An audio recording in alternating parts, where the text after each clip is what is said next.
Buenos días. En esta clase vamos a continuar con la unidad 2, extensión del análisis mendelianos y mapeo cromosómicos.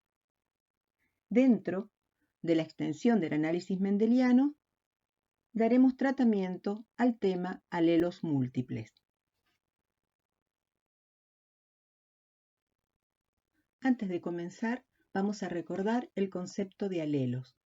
Los alelos son formas alternativas de un mismo gen y ocupan una posición idéntica en los cromosomas homólogos y controlan los mismos caracteres, pero no necesariamente llevan la misma información genética. Recuerden que cuando vimos que un gen estaba formado por dos alelos, vimos que un alelo, que podría ser, por ejemplo, un alelo dominante, se encuentra ubicado en un sitio fijo en el cromosoma. Ese sitio se denomina locus. En el cromosoma homólogo, en el mismo sitio, en el mismo lugar fijo, locus, se va a encontrar también el mismo gen, pero quizás vamos a encontrar en ese cromosoma homólogo un alelo dominante o quizás vamos a encontrar un alelo recesivo. Habíamos visto que un gen estaba formado por dos alelos. Podrían ser un alelo dominante y un alelo recesivo. En este caso, el alelo dominante, A mayúscula, se encontraba en un locus en un cromosoma. El alelo recesivo, A minúscula, se encontraría en el cromosoma homólogo. En este caso que los dos alelos son diferentes, un alelo dominante y un alelo recesivo, el gen tiene una constitución genotípica heterocigota. Pero puede ocurrir que un gen que contiene dos alelos, ambos alelos sean idénticos. Es el caso de dos alelos dominantes. Por ejemplo, un alelo dominante A se encuentra en un cromosoma y en el cromosoma homólogo se va a encontrar el otro alelo dominante. O puede ocurrir que un gen esté formado también por dos alelos iguales, pero recesivos. En el primer caso vamos a tener un gen en homocigosis dominante y en el segundo caso vamos a tener un gen con dos alelos recesivos cuya constitución genética será homocigota recesivo. Estos genes, o algunos genes, pueden cambiar o mutar a formas diferentes en un mismo locus. Estos cambios van a dar origen a varios estados alternativos o a variantes de un gen, a lo que vamos a denominar alelismo múltiple.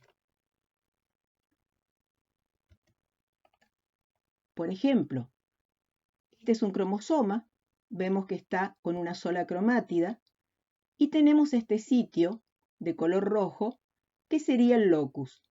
En ese locus vamos a encontrar la constitución genética de un gen para un carácter determinado. Esta constitución genética sería un estado original o un estado normal del gen.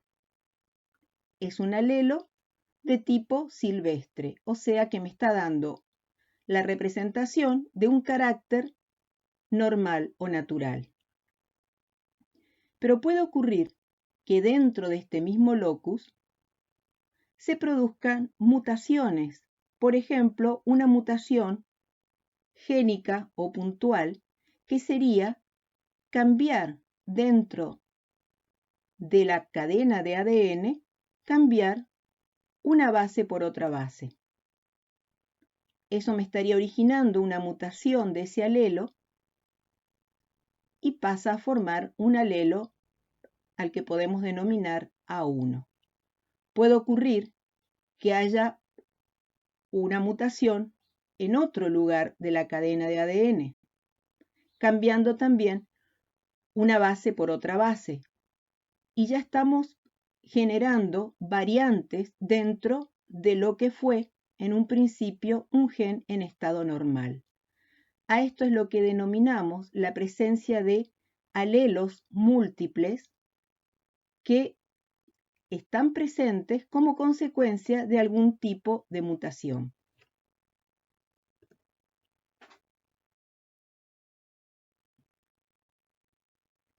Muchos, y posiblemente todos los genes, tienen más de 2 alelos, es decir, que presentan 2 o más formas alélicas. Sin embargo, una célula diploide, solo en ella puede existir 2 alelos, uno que proviene de los cromosomas que vienen de la madre y el otro alelo proviene de los cromosomas que vienen del padre. El número total de posibles formas alélicas a menudo suele ser bastante grande. Pero todo organismo diploide no puede llevar más de 2 alelos. Esta situación se conoce como alelismo múltiple o alelos múltiples. El conjunto de alelos que interactúan para poder expresar un carácter se denomina serie alélica. Se va a utilizar una notación diferente para estos alelos y a la vez vamos a indicar un orden de dominancia. Es una serie alélica, es decir, son varios alelos, pero existe un orden en el cual un alelo domina a otro alelo e impide que se exprese por alguna u otra razón. Entonces, dentro de esa serie alélica existe un orden de dominancia. Vamos también a utilizar una nueva notación utilizando letras cursivas con exponentes para poder designar los diferentes alelos dentro de un mismo gen.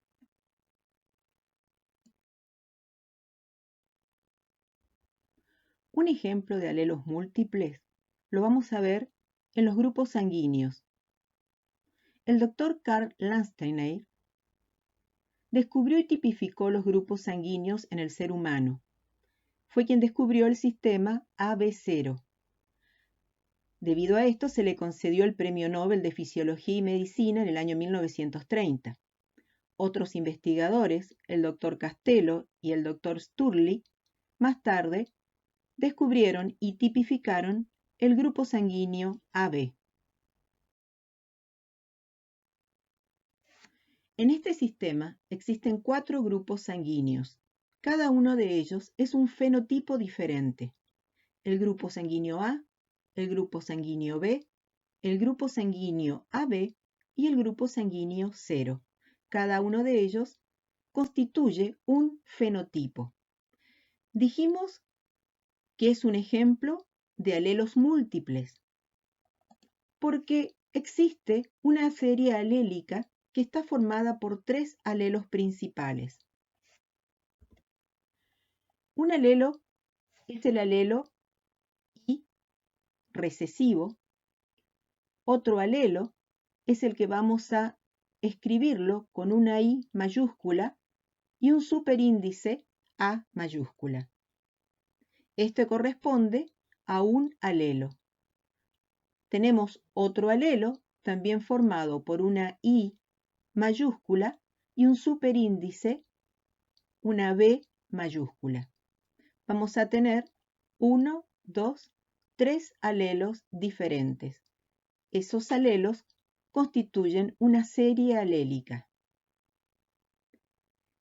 Cada ser humano, como es diploide, solamente puede portar 2 de estos alelos, que será el genotipo de su grupo sanguíneo. Estos alelos pueden presentarse iguales o pueden presentarse diferentes.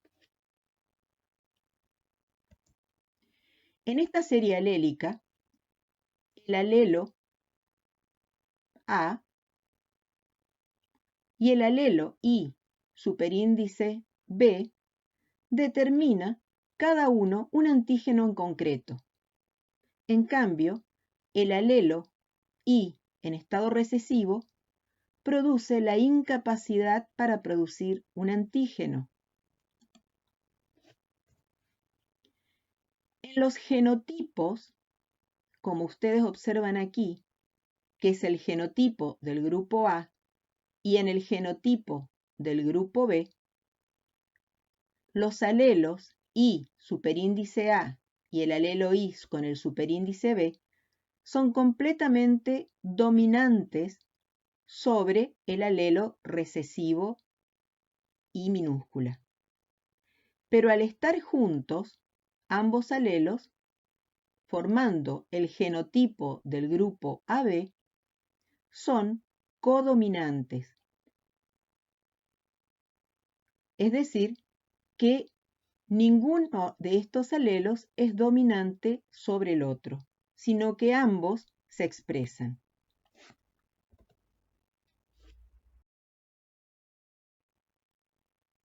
Ahora vamos a ver cada tipo de grupo sanguíneo con su genotipo correspondiente. El grupo A tiene dos genotipos. Un genotipo constituido de esta manera, que podemos decir que es un genotipo homocigota, y un genotipo constituido de esta manera, que podemos decir que es un genotipo heterocigota.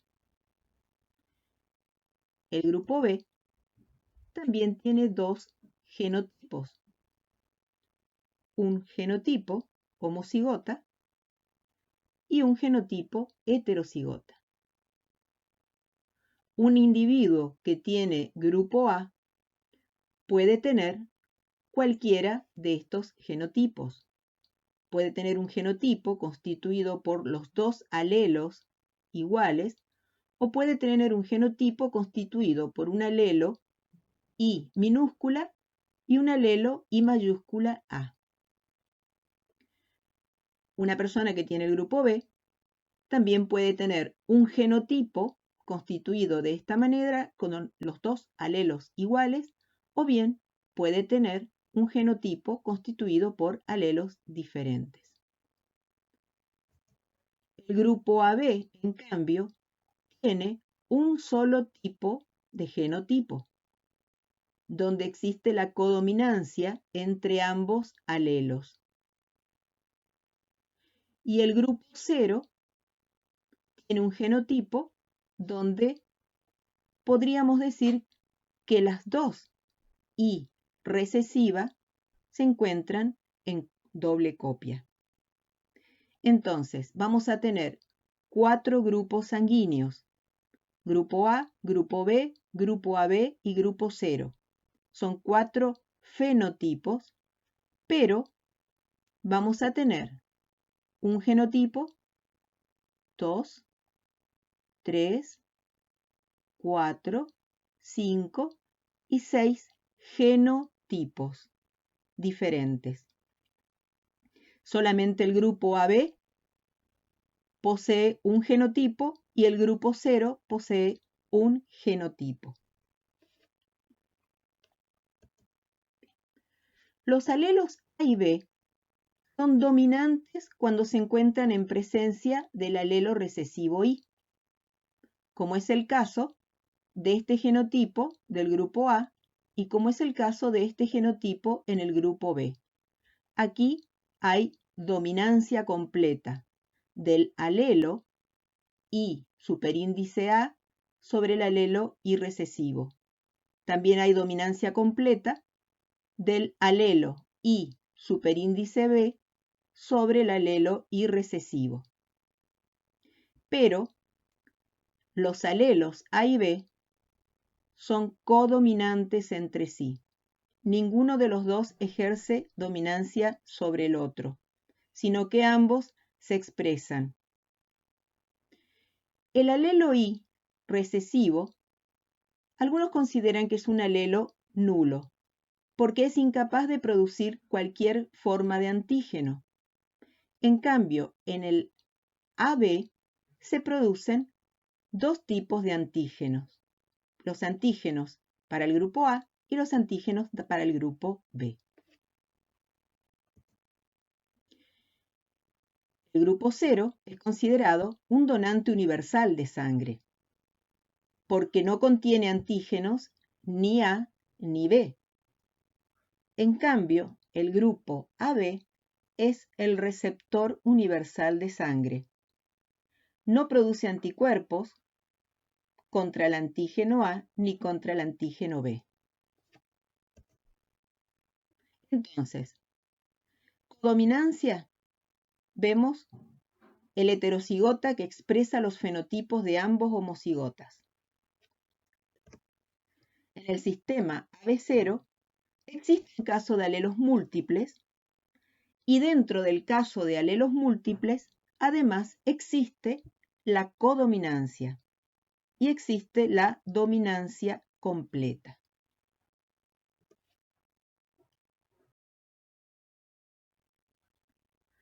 Otro ejemplo de alelos múltiples lo vemos en los vegetales. Se denomina sistema de autoincompatibilidad en vegetales. Existen plantas que son autocompatibles, es decir, que su propio grano de polen cae sobre el estigma de sus flores y germina desarrollando un tubo polínico que llega hasta la micrópila. Puede entrar a través de ella y dirigirse hacia la ósfera para poder fecundarla. Pero también existen plantas que son autoincompatibles, es decir, su propio grano de polen, al caer sobre el estigma de sus flores, no puede germinar, o bien puede llegar a germinar, pero no a desarrollarse completamente. Por lo tanto, le es muy difícil continuar su camino hasta la micrópila, y más difícil aún poder fecundar al óvulo o a la ósfera. Entonces, tenemos dos tipos de plantas, las autocompatibles, donde existe una compatibilidad entre el grano de polen y los tejidos que se encuentran desde el estigma, el estilo y el ovario. Y hay plantas que son autoincompatibles, donde el grano de polen es incompatible con los tejidos del estigma, es incompatible con los tejidos del estilo y es incompatible con los tejidos del ovario. En el caso de las plantas que son autoincompatibles, pueden cruzarse con éxito con otras plantas y producir semillas.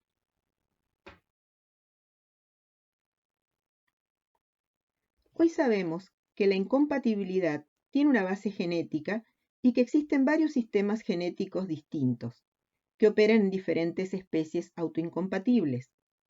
Estos sistemas constituyen verdaderos ejemplos de alelos múltiples. Uno de los sistemas de autoincompatibilidad más comunes es el que se da en las plantas como la cereza, el tabaco, la petunia y la prímula. En cada una de estas especies existe un gen llamado gen S, proviene de la palabra estéril, y este gen determina las relaciones de compatibilidad-incompatibilidad entre el polen y el tejido materno.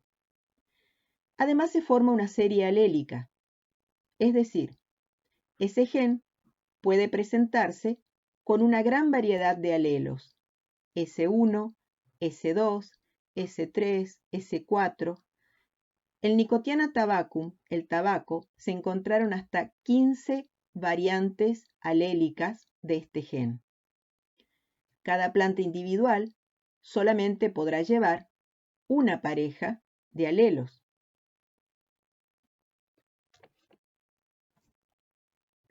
Veamos entonces.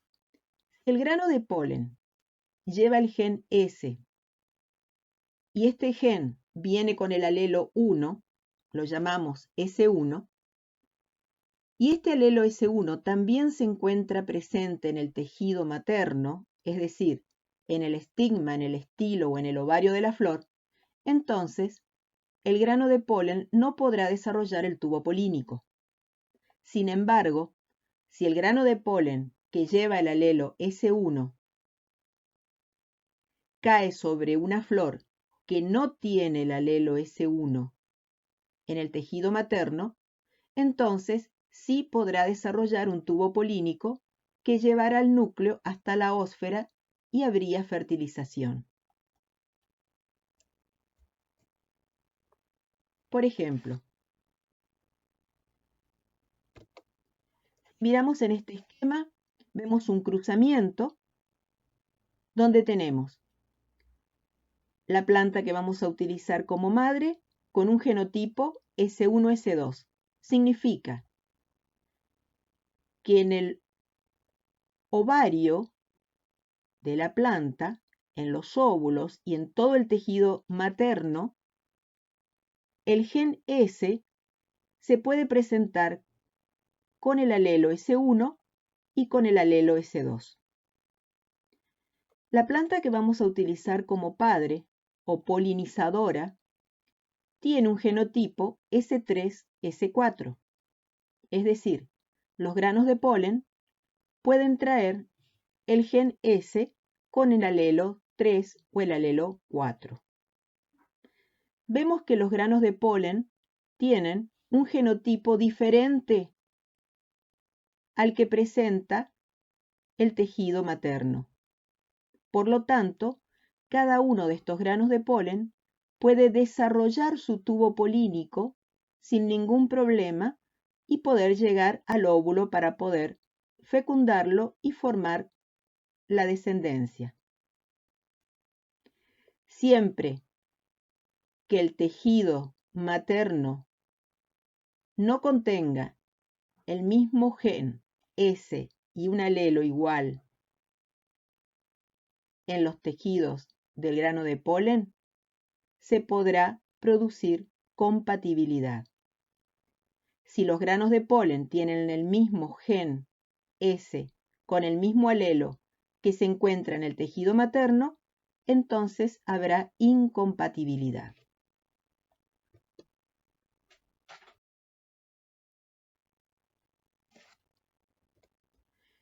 En este esquema de cruzamiento podemos observar lo siguiente.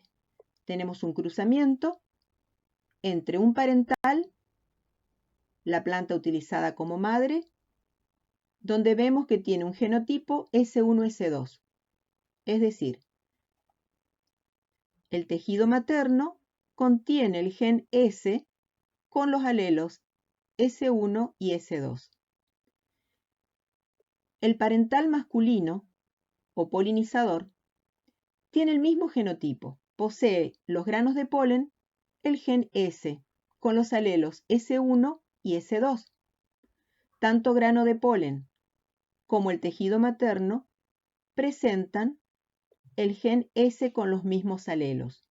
Es decir, en este caso no podrá haber desarrollo de los tubos polínicos hasta la micrópila del óvulo.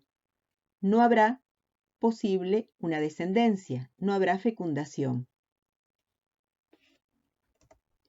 En este otro caso, vemos que el tejido materno lleva el gen S con los alelos S1 y S2, y que los granos de polen llevan el gen S también con alelos 2 y el alelo S3.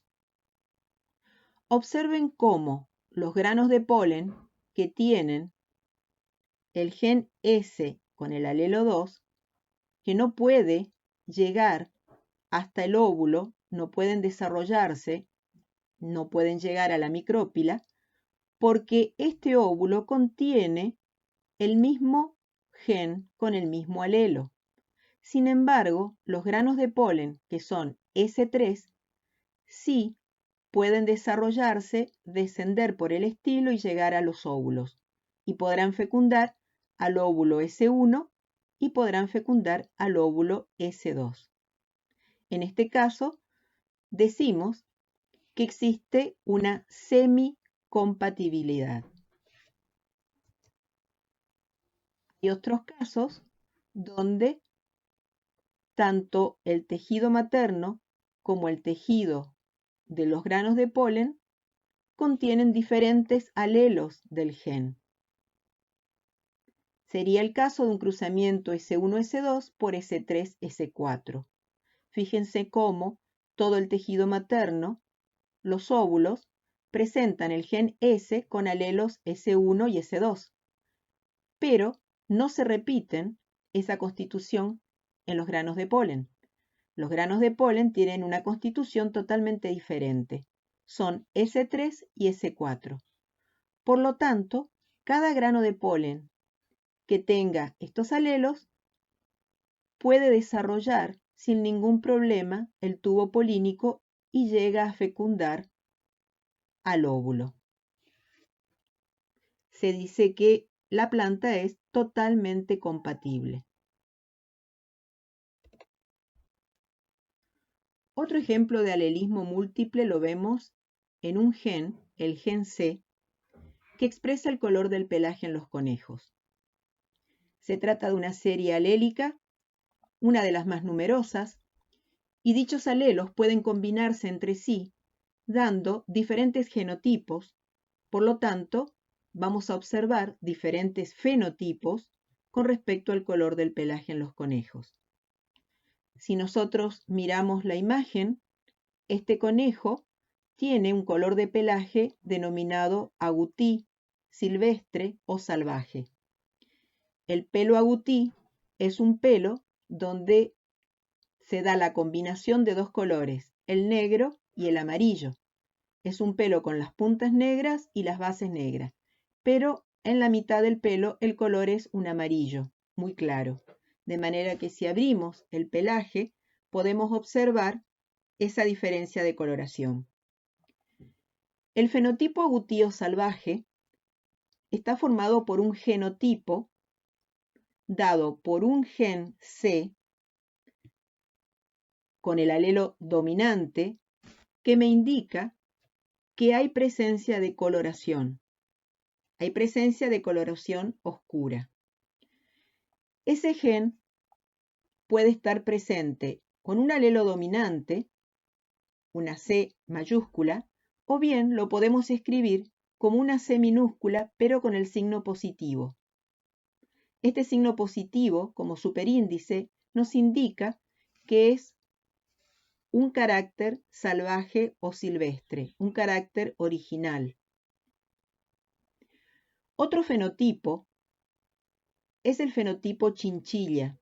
Es otro color en el pelaje de los conejos y está dado por un alelo recesivo, C minúscula, con un superíndice CH, que proviene de la palabra chinchilla. Otro fenotipo es el Himalaya, otro tipo de color en el pelaje de los conejos, y está dado por un alelo recesivo C con un superíndice H. Finalmente tenemos el albino. El albino lleva un alelo recesivo C minúscula. Fíjense que en todos los casos estamos escribiendo la letra C, que proviene del gen C. Gen que me va a dar si hay coloración o no en el pelaje de los conejos.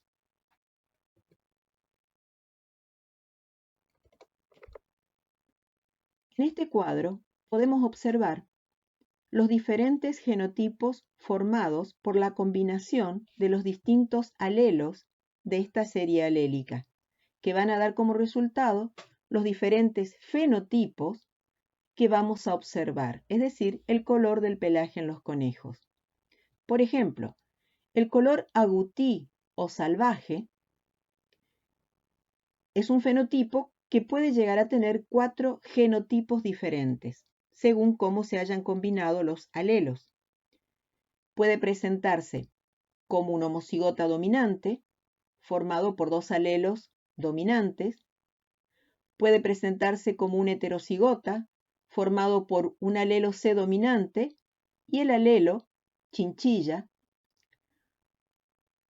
Puede presentarse también como heterocigota, pero en este caso es el alelo C dominante, que me indica presencia de color, y el alelo Himalaya.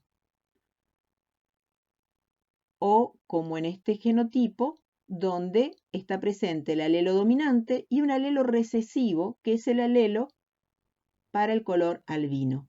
En todos ellos hay un orden de dominancia.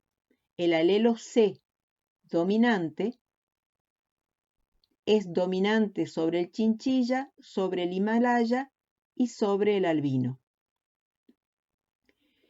En el caso del color chinchilla,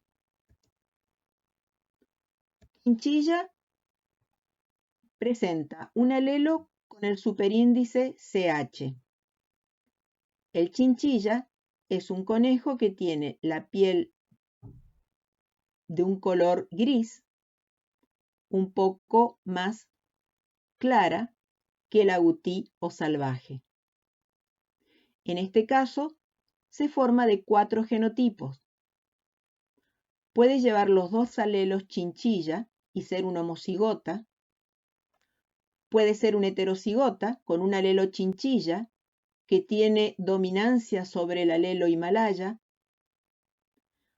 Y puede estar también combinado el alelo chinchilla con el alelo de albino. Sin embargo, en los 3 genotipos se expresa el alelo chinchilla. Hay un orden de dominancia. Chinchilla es dominante sobre Himalaya y es dominante sobre albino.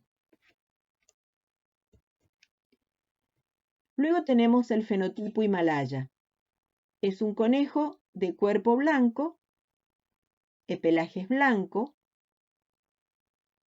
y presenta coloración oscura en las extremidades, en las patitas, en el morro, en las orejas y en la cola, es decir, en aquellos órganos que están en contacto con superficies heladas, con superficies frías.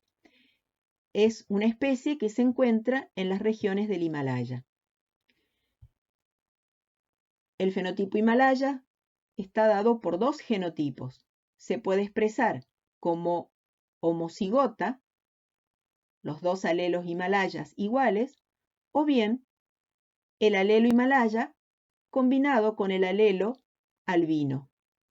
Quiere decir que Himalaya tiene dominancia sobre el alelo para albino. Y finalmente nos queda el genotipo albino.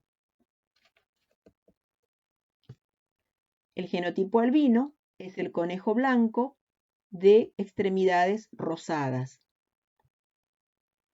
El albino se expresa como un homocigota recesivo.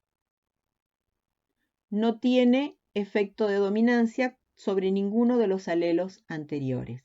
Entonces, tenemos 4 fenotipos diferentes, es decir, 4 diferentes colores en el pelaje de los conejos y varios genotipos debido a que existen numerosos alelos que pueden combinarse para poder expresar este carácter.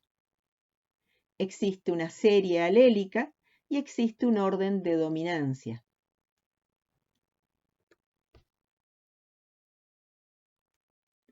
Como vemos en esta imagen, existe una multitud de variantes de coloración que se deben a otras series alélicas para la pigmentación.